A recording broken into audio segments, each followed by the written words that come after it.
boca. ¿Quién quiere? Jesús, Peraza. Que en la célula eucariota contamos con núcleo y en la procariota no tiene. Muy bien. Rubén. Que los procariotas tienen una pared rígida y la otra, pues, no. Ok. Jonathan. En la procariota tenemos flagelo y en la otra no.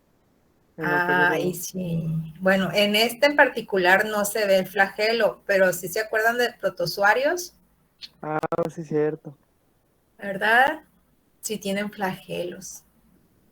A ver, Rubén. Desde que los procariotas no tienen orgánulos, ¿sí no? ¿Sí se dice? Organelas, orgánulos, sí. Sí.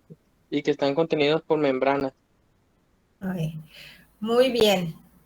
Ok, ya les queda básicamente claro, ¿verdad? ¿Y qué otra cosa también es evidente ahí? Podría ser el tamaño. El tamaño, sí, es mucho más pequeño, se ve, ¿no? A simple vista. Ay, ¿qué tengo? Bueno. Ok, muy bien. Me da gusto que sí de Hay otra cosa también, más que evidente, que diferencia a procariotas de eucariotas. Así.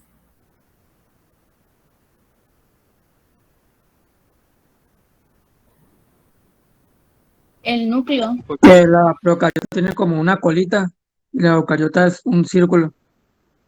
No, pues es que, ¿cuál colita? No, pues De el las flagelo. procariotas. No, pues flagelo, como les dije ahorita cuando le contesté a Jonathan, también en eucariotas hay flagelos, hay organismos flagelados. Son de diferente constitución, eso lo vamos a ver, ¿no? Pero ahí está, ahí está. Los cloroplastos, maestra. No, ya hablamos de los organelas, o sea, no tienen tantas organelas desde los procariotas. Rubén. Desde que los eucariotas tienen múltiples cromosomas y la otra no, y la otra, sí. la otra tiene fragmentos de ADN en forma circular y la otra es lineal. Muy bien. Bueno, creo que no lo están viendo y ahí está en el diagramita y es la cápsula, ¿verdad? Eso iba a decir más más que pensé que estaba mal. Sí, pues en cápsula. Y lo hablamos en la clase, de hecho, ¿verdad? Vamos a ir directamente, no vamos a dejar las diferencias que ya todos ustedes mencionaron ahí, la mayoría. Entonces, la cápsula, parece que no se acuerdan y lo vimos en clase ya, fíjense. ¿Sí? Es la parte más externa de la célula bacteriana, ¿no? Y es una capa mucilaginosa de polisacáridos, ¿verdad? También la conocen como glucocáliz. ¿Y para qué sirve esta cápsula a las bacterias? ¿De qué les sirve? Aparte de tener función de adherencia, ¿verdad? También de protección, porque es una capa gruesa y rígida, por eso se llama cápsula. Y cuando está en un estado un poco más fina y flexible, pues nada más es una capa de mucosa, ¿no? Pero cuando está en forma rígida, ¿verdad? Y gruesa, pues es como se le conoce como cápsula. Su función es la de secretar, ¿verdad? Mucosidad, como su nombre lo indica, ¿no? ¿Para qué? Para adherirse a las superficies, ¿sí? También les confiere protección a los procesos de desecación, ¿ok? Otra cosa que les confiere es de protección, hablando de protección, es que puede evadir de esta manera a las células fagocíticas, aquellas células que quieran comerse pues a las bacterias. Acuérdense que el sistema inmunológico de muchos vertebrados pues cuenta con los fagocitos, ¿verdad? Y también en invertebrados existen células fagocíticas que se encargan precisamente de eliminar todo material extraño, entre ellos pues patógenos como podría ser una bacteria, ¿verdad? Entonces, gracias a esta cápsula, pues pueden evadir, ¿verdad?, a esas células fagocíticas, ¿ok? ¿Qué otra cosa? Aparte de evitar la desecación y la fagocitosis, pues les confiere qué otra cosa, qué otra característica, ¿sí? Resistencia a los antibióticos, resistencia a antibióticos y antisépticos. Entonces, por lo tanto, al tener algunas, porque no todas las células bacterianas poseen cápsula, una gran mayoría sí, pues contribuyen a la patogenicidad del microbio, ¿no? O sea, la patogenicidad tiene que ver con el grado de daño que va a ejercer al huésped, ¿ok?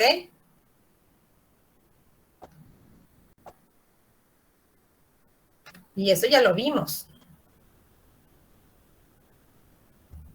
¿no? También hablamos de la pared celular la clase pasada, si mal no recuerdo. ¿Qué dijimos de la pared celular? ¿Es que alguien que se acuerde de algo? ¿O no se acuerdan de nada? ¿Quién levantó la manita? Elías y luego Rubén.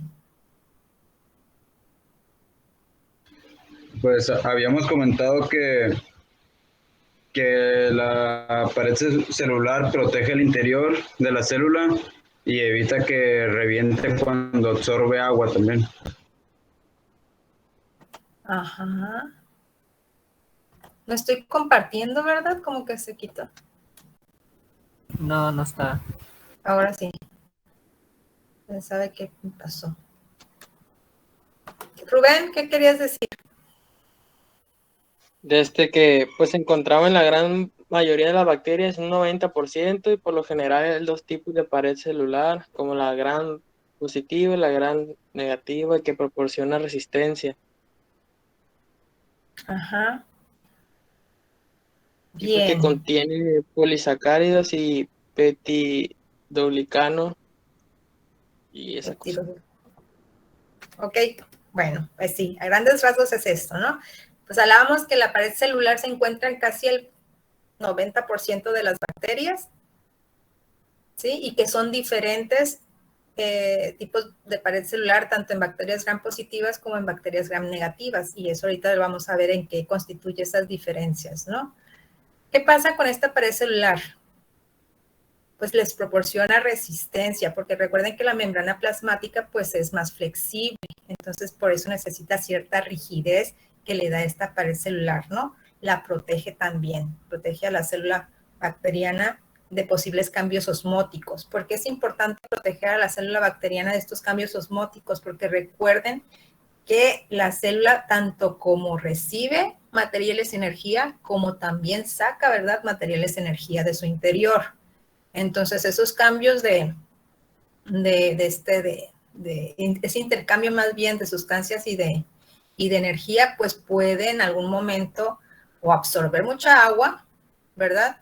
Que si absorbieran mucha agua de manera ilimitada, pues ¿qué pasaría con la célula?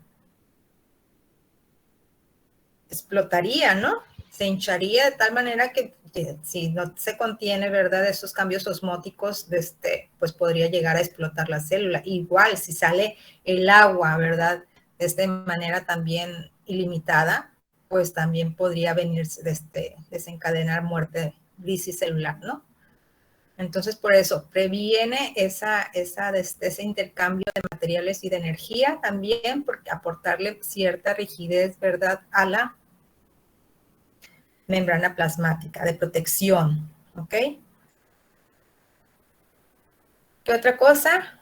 Ahorita vamos a dejar los de peptidoglicanos para adelante. Además que la pared celular también le ayuda a darle forma a las células, ¿sí? También le proveerá esa forma, le obtendrá los nutrientes, también cómo se moverá, todas esas características propias de la célula las provee también la pared celular, ¿no? Y finalmente, pues podemos decir que la pared celular, como ya lo habíamos dicho, pues contribuye, ¿verdad? También, por ciertos componentes que vamos a ver que posee la pared celular, también interviene en la patogenicidad de los grupos bacterianos. ¿Qué componentes son esos? ¿Verdad? Pues ahorita lo vamos a ver. Y aquí están. Vimos que las paredes bacterianas de las bacterias gram positivas son mucho más simples, ¿no? ¿Por qué más simples? Pues que no hay tantos componentes. O sea, hay nada más una estructura, ¿verdad? Gruesa de peptidoglicanos, ¿verdad? Y que está también unida con ciertos ácidos teicoicos, y es todo lo que tienen las bacterias, las paredes celulares de bacterias gram positivas. Sin embargo, las bacterias gram negativas, pues como vemos, hay muchos componentes, ¿verdad? Y muy diferentes a los que tienen las bacterias gram positivas. Las gram negativas, aparte de la membrana plasmática, que es la membrana interna, pues tiene, ¿verdad?, un espacio periplasmático y una delgada, muy delgada capa de peptidoglicanos, a diferencia de las gram positivas que tienen esta capa muy gruesa, ¿verdad? Pero aparte, tiene una membrana exterior que está constituida de lipopolisacáridos, de proteínas de canal, como son las porinas, como son lipoproteínas, etcétera, ¿no? Y esos lipopolisacáridos, es lo que le decía, que en sus componentes se encuentran son características de la patogenicidad de la bacteria. Los lipopolisacáridos son endotoxinas, ¿verdad?, que ejercen acción contra sus huéspedes. Por ejemplo, esos efectos que hay cuando, por ejemplo, el Vibrio cólera, que posee lipopolisacáridos, es una bacteria gram negativa, pues ¿qué provoca en su huésped? Pues provoca fiebres, dolor de cabeza, diarreas, todo eso son parte, ¿verdad?, de su efecto toxigénico que poseen estas bacterias. ¿Y dónde están constituidas? Pues son los lipopolisacáridos, ¿ok? Entonces, como vemos, una es muy sencilla, las gram positivas, nada más poseen una capa gruesa de peptidoglicanos con ácido teicoico, y la gram negativa pues tiene muchos más componentes, ¿no? Si bien la membrana, la capa de peptidoglicanos es muy delgada, pues también posee una membrana exterior, ¿verdad?, con lipopolisacáridos y otros componentes, ¿sí? Como habíamos dicho, ¿verdad?, que el 90% de las bacterias contaban con pared celular, pues ese 10%, ¿verdad?, más o menos ahí, pues pertenecen a las bacterias que no poseen esta pared celular, entre ellas el filo Tenericutes, que serían los micoplasmas, que son bacterias pequeñísimas, muy pequeñas, ¿verdad? Entonces, ¿qué pasa con estas micobacterias? Al no poseer esta pared, pues es muy, como habíamos dicho, que los protege de los cambios osmóticos a las bacterias que tienen pared. Las que no tienen pared, pues son muy susceptibles, pues, a esos cambios osmóticos, ¿no?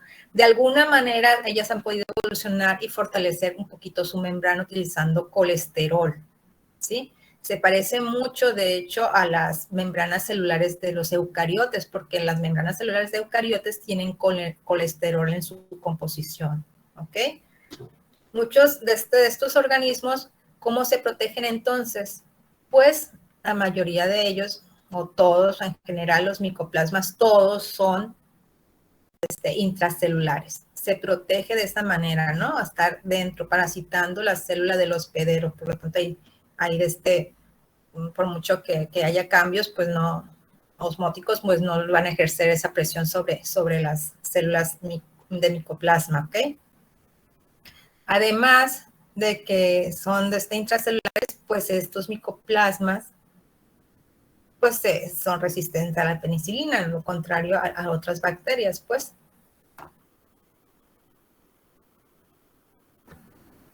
¿Preguntas? ¿Algún comentario? ¿Nada? ¿Todo claro? Entonces yo ahí les puse algunos ejemplos, ¿verdad?, de micoplasmas. La mayoría de hay micoplasmas que son patógenos a vertebrados y también animales. Y también hay patógenos, ¿verdad?, de plantas. Entonces ahí les pongo ejemplos pues de patógenos de vertebrados, de humanos, Mycoplasma pneumonidae, que es la neumonía, ¿verdad? Mycoplasma genitalum y Spiroplasma citri, que sería un patógeno de plantas, ¿ok?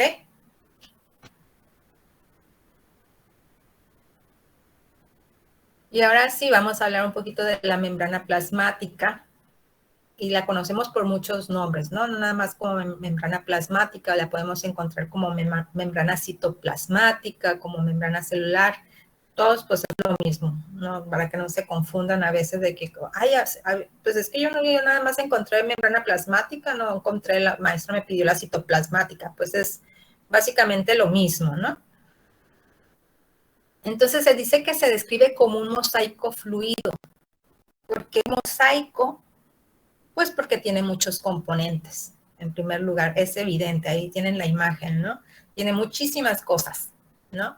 Y fluido porque es muy flexible y sus componentes se pueden mover, ¿verdad? En la superficie o el interior de esta membrana, ¿sí? Básicamente es muy parecida la membrana plasmática a la de bacterias a la de eucariontes, ¿sí? O sea, los procariotes y eucariontes se parecen muchísimo en su membrana plasmática, ¿no? La diferencia radica principalmente en su proporción, ¿verdad?, de proteínas y de fosfolípidos, mientras que en bacterias tiene una relación de 1:1 fosfolípidos-proteína. En eucariotes hay una relación de 2.5:1, perdón, en bacterias es de 2.5:1 fosfolípidos y proteínas, y en eucariotes es de 1:1, ¿sí? Una proteína por un fosfolípido, ¿no? Otra diferencia que existe es que en eucariotes, como ya se los había mencionado, pues existe el colesterol, ¿no? Lo que le da cierta rigidez a la pared, perdón, a la membrana plasmática, ¿sí? ¿Qué pasa en arqueas? En arqueas puede encontrarse tanto la bicapa lipídica, o sea, las dos capas de fosfolípidos, como una sola capa, ¿sí? Pero esa monocapa pues suele ser rígida porque en ella se pueden incrustar, ¿verdad?, moléculas de glicerol. Entre más moléculas de glicerol se adapten o se incrusten, ¿verdad?, en la membrana plasmática, pues más rígida va a estar, ¿no? Y eso es lo que les permite a las arqueas habitar todos estos ambientes tan extremos, ¿no? Por estas características que poseen, ¿sí? ¿Qué contiene la membrana plasmática? Creo que eso ya lo vieron en otras materias, ¿verdad? ¿Sí o no? ¿Aló? Sí, profe. Muchachos, ya revisaron esa parte, ¿verdad?, de la membrana plasmática en otras materias.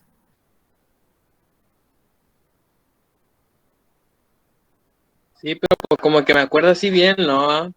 Pero sí ya la vimos. ¿No saben de los componentes de la membrana plasmática? ¿Qué contiene? Sin ver la imagen.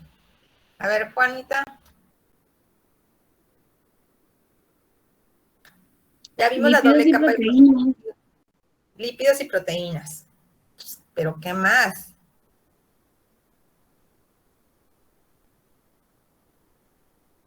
Básicamente es esto, ¿no? Lípidos y proteínas. La bicapa lipídica serían las de fosfolípidos, ¿verdad? Esas que tienen las colitas hacia, por ejemplo, hacia el interior y hacia, o sea, están encontradas pues las colas, lo que le da esa característica hidrofóbica, ¿verdad? O sea, no permite que entre el agua de manera ilimitada, ¿sí? Y las esferitas que están al exterior y al interior, pues eso sí, hay contacto con el medio acuoso, ¿verdad? ¿Qué se necesita para que pueda entrar el agua? Pues hay algunas proteínas transmembranales que se llaman porinas, que ahorita vimos que permite la entrada del agua, ¿verdad? Y la salida del agua. ¿Qué otras cosas hay? Las proteínas de canal, que también permiten la entrada de solutos, entrada y salida de solutos, proteínas periféricas, ¿sí? También podemos ver carbohidratos unidos a lípidos, que son los que conocemos como glucolípidos, perdón, las glucoproteínas también. Entonces, como les digo, tiene muchos componentes, ¿no? Filamentos de citoesqueleto, etcétera. Entonces, hay que, si no lo conocen, ahí lo moví. Si no recuerdan bien sus componentes, pues hay que echarles una estudiada, ¿no?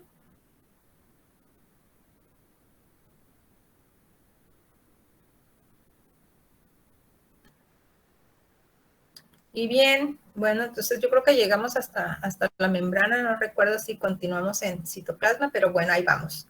Entonces, ¿qué es el citoplasma? Pues el citoplasma es un fluido, ¿verdad? Como un gel que está donde se ubican todas las organelas, ¿sí? Proporciona ese entorno acuoso para que se lleven a cabo todas las reacciones químicas en la célula. Está compuesto principalmente de agua, de sales y proteínas, lo que le da esa apariencia coloidal, pues esa es como gelatinoso, ¿sí? Básicamente sería el sostén, ¿verdad?, de todas las organelas de ambas células, ¿no? O organelas en las células eucariotas, y pues lo que sería el nucleoide y las ribosomas que se encuentran en las procariotas, ¿ok?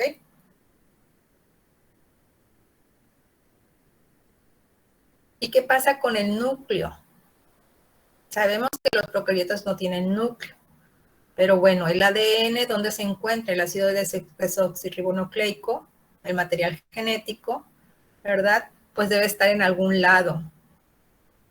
Plantas y animales, pues sabemos que todo ese material genético se encuentra en el núcleo, ¿verdad?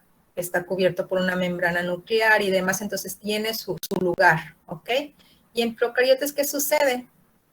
Pues hay un espacio, ¿verdad?, al interior de la célula procariota, donde se encuentra ese ADN, ¿no? Entonces se conoce como nucleoide, tanto para bacterias como para arqueas, ¿no? Todo el ADN se encuentra, si bien es circular, ADN circular pequeño, un solo cromosoma y demás, tiene un lugar específico, ¿verdad? Donde está ubicado ese material genético, ¿ok? Conocido como nucleoide. Y en eucariotas, pues es el núcleo, ¿verdad?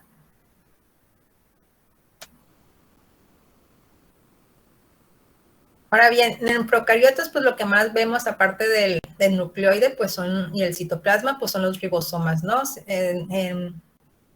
Los ribosomas, ¿cómo les diré? Son varios tipos de cromosomas.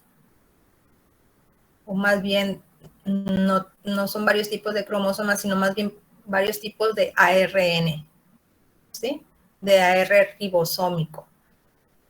Los ribosomas están constituidos, por ejemplo, en las células procariotas, son pequeños, entonces se les llama como ribosomas 70S. ¿Qué son las S? Son unas unidades de sedimentación. Al momento de centrifugar, ¿verdad?, el material genético, lo que sucede con estos ribosomas es que en 70 segundos más o menos es cuando cae toda la proporción de ese material, ¿sí? Entonces, por eso se pueden determinar tanto el tamaño, ¿verdad?, como la forma con este tipo de estudios.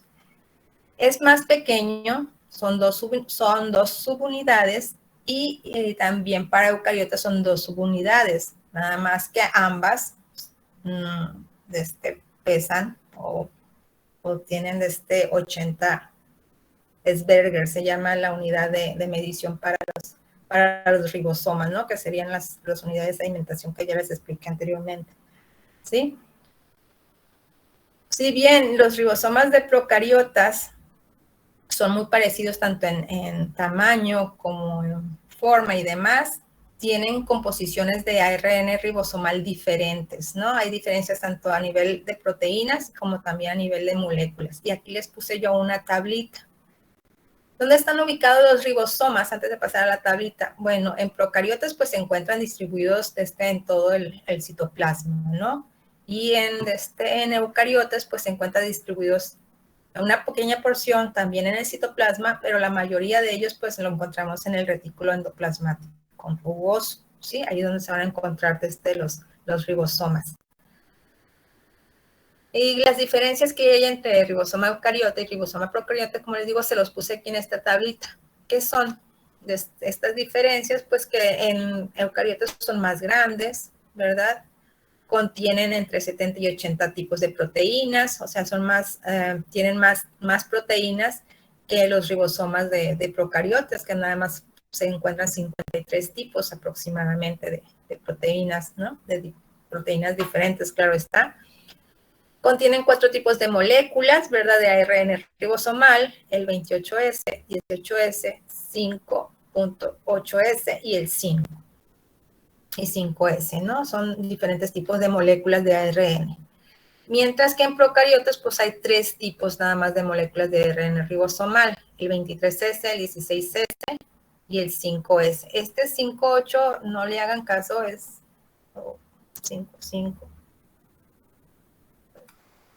La proporción, ¿verdad?, de ARN y proteína es cercano a 1:1, ¿sí? Y la proporción es de 2:1 en procariotes. O sea, una proporción de 1 en ARN por una proteína, y acá son 2 de ARN y una proteína, ¿no? En procariotes.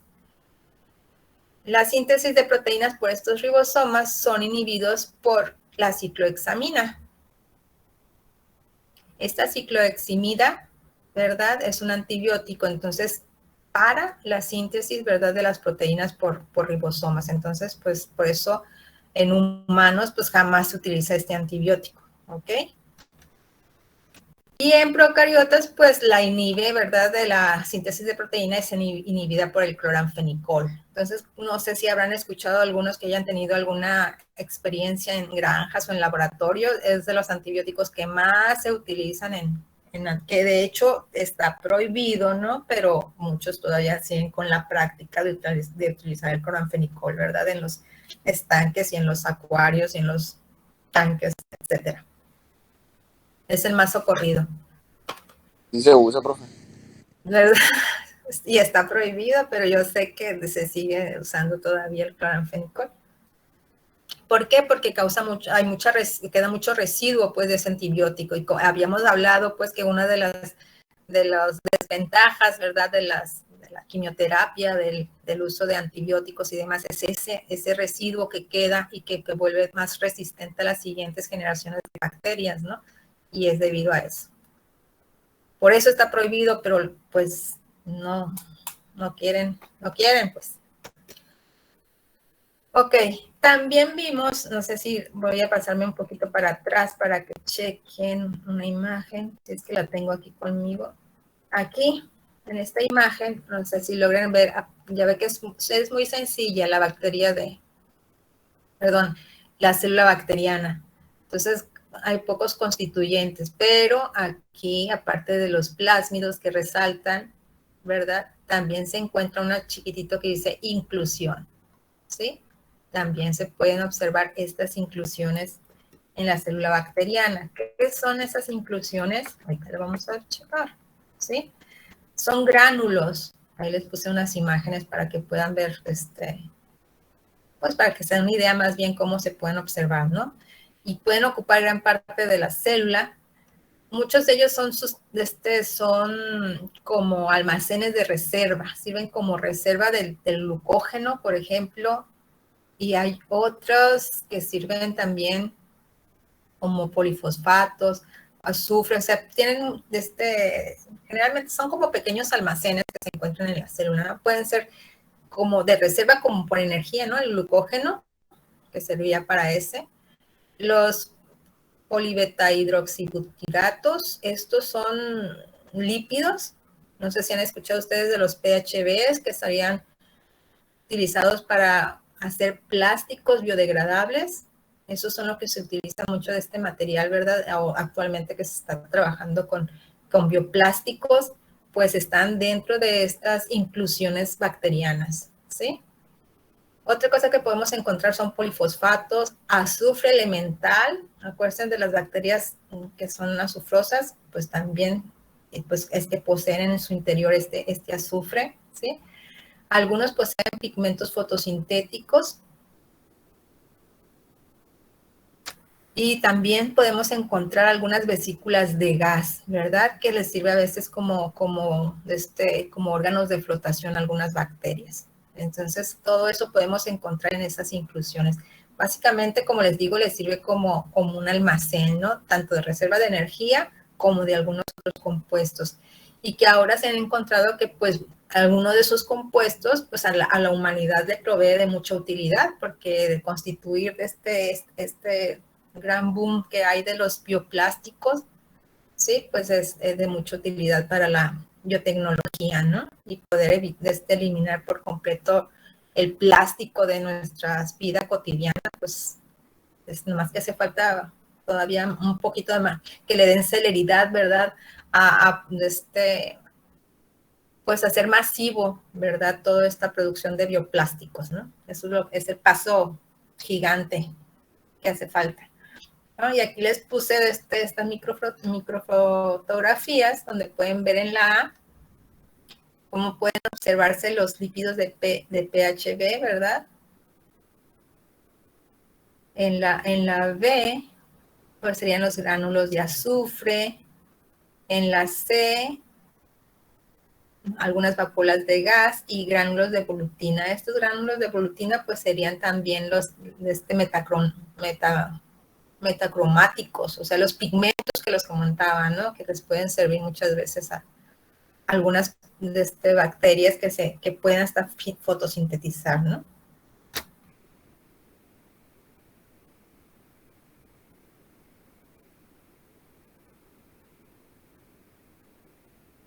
¿Qué otras cosas posee una célula bacteriana? Pues también posee apéndices, ¿sí? Habíamos hablado de los flagelos, pues son más que evidente que las células bacterianas poseen, muchos de ellos poseen flagelos. Y también se confundían un poco porque en eucariotas pues también pueden encontrar organismos con flagelo, pero aquí hay cierta diferencia, ¿verdad? Entre el flagelo de procariota y el flagelo eucariota, ¿no? Si bien el flagelo eucariota, acuérdense de los protozoarios, les confiere, es un flagelo flexible que les permite el movimiento, ¿verdad? Sin embargo, está constituido de manera diferente. El flagelo de eucariotas utiliza microtúbulos para ese movimiento, para esa flexibilidad. En cambio, en procariotas es más rígido, ¿sí? Y funciona no tanto como un látigo, sino funciona más bien como una hélice, o sea, rotando, ¿sí? Eso es lo que le da el movimiento, ¿verdad?, a la bacteria. Pero un movimiento como de una propela, ¿verdad? De una propela de un motor, de un barco, ¿no? No tanto como de látigo, como el flagelo de eucariotas, ¿ok? Está constituido por diferentes partes este flagelo. Tiene, por ejemplo, aquí en la 1, les pongo que sería el filamento, esta estructura que es de manera alargada, ¿verdad? Y helicoidal, o sea, es como torcidita, ¿no? Sería la forma del filamento. Y el filamento no crece como el cabello humano, o sea, no va del interior hacia el exterior, sino se van uniendo unidades de proteína, y esta proteína es la flagelina, se van uniendo de la manera más al látigo en la parte más externa, y es así como crece, uniéndose diferentes moléculas de esta proteína, ¿verdad? Al final del filamento, como dice el nombre del filamento, ahí se están ubicando estas unidades de proteína, y es así como crece, no es que crezca de adentro hacia afuera, sino de la parte exterior hasta la parte más externa, ¿verdad? Ahí se unen estas unidades de proteína, ¿no? El gancho, que sería el punto de unión entre el filamento, ¿verdad?, y la superficie celular, y el corpúsculo basal, muchas veces también lo pueden encontrar como el motor. ¿Por qué? Debido al movimiento de torsión que hay, ¿no? Que es lo que le da el movimiento a todo el flagelo en sí, ¿no?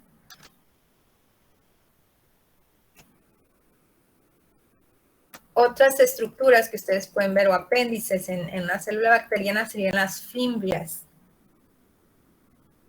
Bueno, las fimbrias serían todos estos vellitos que ustedes pueden ser cientos, ¿verdad? De estos pelitos, ¿verdad?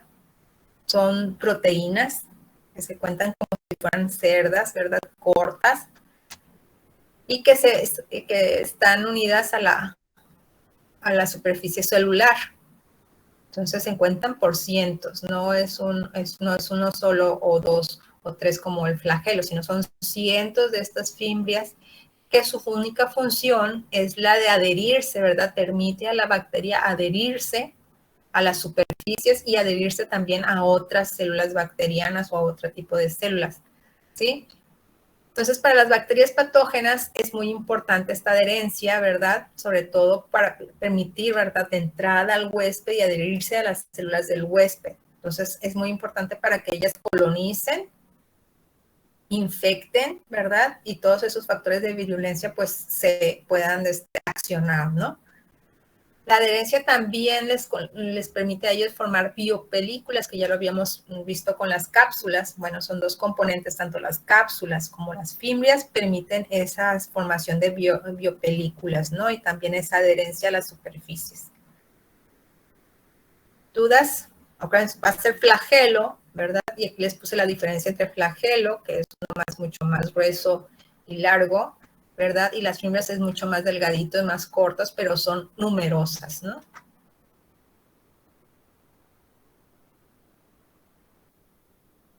También existen los pilis, ¿sí? Que se dice pilus en singular, cuando nos referimos a uno solo, pero en general se llaman pilis, ¿verdad? Entonces también son apéndices de proteínas, ¿verdad? Pero es mucho más largos y son menos numerosos que las fimbrias. Entonces muchas veces nada más puedes encontrar un pili y no en todas las bacterias pueden crear estos pilis, ¿sí? Si bien les ayuda a adherirse también a la superficie, una de las principales funciones de este pili es el intercambio, ¿verdad?, de material genético con otra célula. No es cuando cuando se da la conjugación entre células bacterianas, no es un tipo de reproducción sexual. Se le conoce así como pilus sexual por ese efecto de transmitir material genético, pero nada más es unidireccional. Hay un donante, ¿verdad? Y hay uno que toma el donante, ¿no? Un receptor. No es que vaya de ambos lados, ¿no? Por eso no es un tipo de reproducción sexual, ¿no? ¿Qué es lo que dona una célula? Pues puede donar, generalmente lo dona este material genético como plásmidos, ¿verdad? Entonces, lo que le confiere muchas veces a la célula receptora características que sean ventajosas para la especie, porque pueden ser células bacterianas de diferente especie, no nada más de una sola especie. Entonces, puede conferirle, pues, resistencia a antibióticos y algunas otras estrategias que le ayuden a esta célula, pues, a ser más exitosa, ¿no? Eso sería básicamente lo que es el pili. ¿Alguna pregunta, muchachos?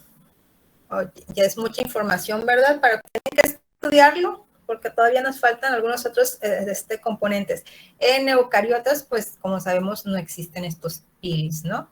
Entonces, fimbrias, pilis, pues no. Y sí hay flagelos en eucariotas, pero son de diferente constitución, ¿no? Unas son con proteínas como flagelina, ¿verdad? Y en eucariotas, pues son rígidos, bueno, más bien son rígidos en procariotas y flexibles en eucariotas y están dispuestos por microtúbulos, ¿no? También el movimiento es diferente. Hay diferentes tipos bueno, dependiendo de su ubicación de los flagelos, eso lo vamos a ver en clasificación bacteriana, pues dependiendo de la posición es como también se clasifican a las bacterias.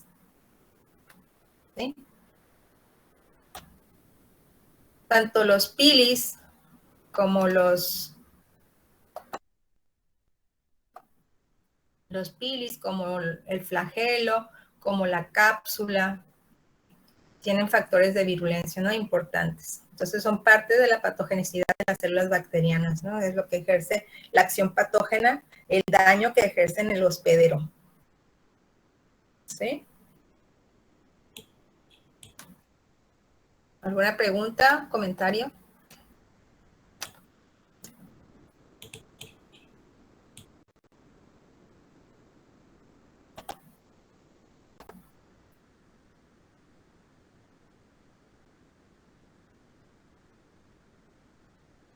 Me No, profe. imagino que están. Mande, Rubén. Ah, le decía que no, todo bien.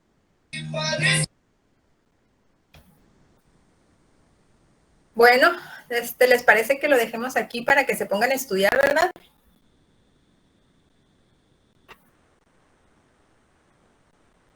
Sí, maestra, es mucha información.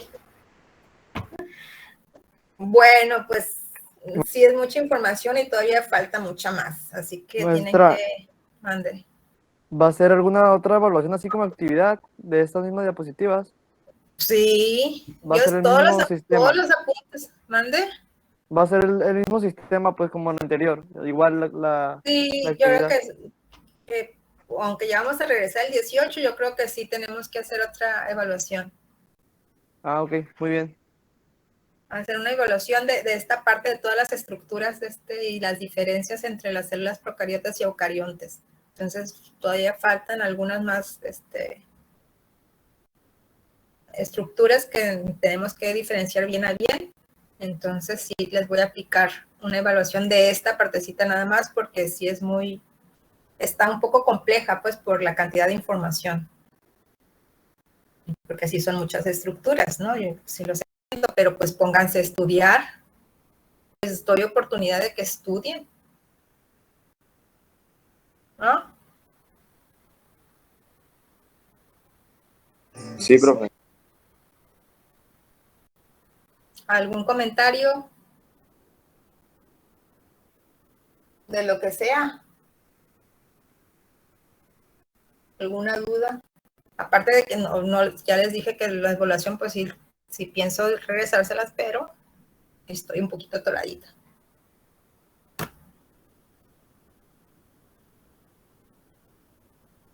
Todo bien. Bien. Bueno, si no tienen ningún comentario de la clase o extra, dudas, tampoco, pues los veo la siguiente semana.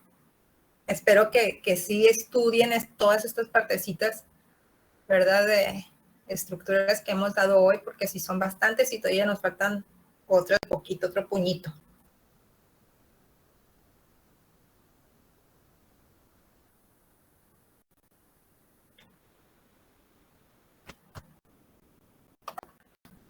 Bueno, muchachos, entonces no les voy a dejar tarea. Lo que les voy a dejar de tarea es que estudien